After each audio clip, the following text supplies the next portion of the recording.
بسم اللہ الرحمن الرحیم۔ السلام علیکم۔ دفعہ نمبر 487 تعزیرات پاکستان۔ کسی ظرف پر جس میں مال ہو کوئی جھوٹا نشان بنانا۔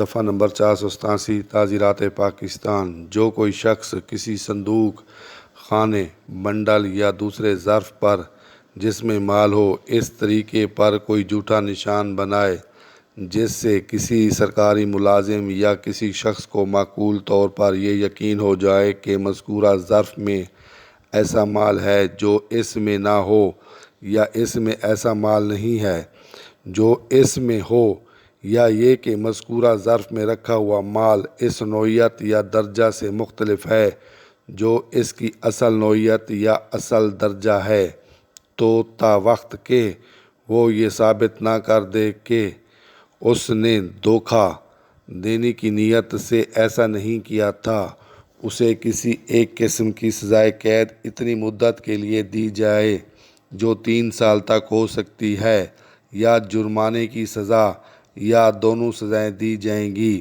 ظرف کے معنی برتن، معقول کے معنی مناسب طور پر، نوعیت کے معنی قسم، مذکورہ کے معنی جس کا ذکر پہلے کیا گیا ہو۔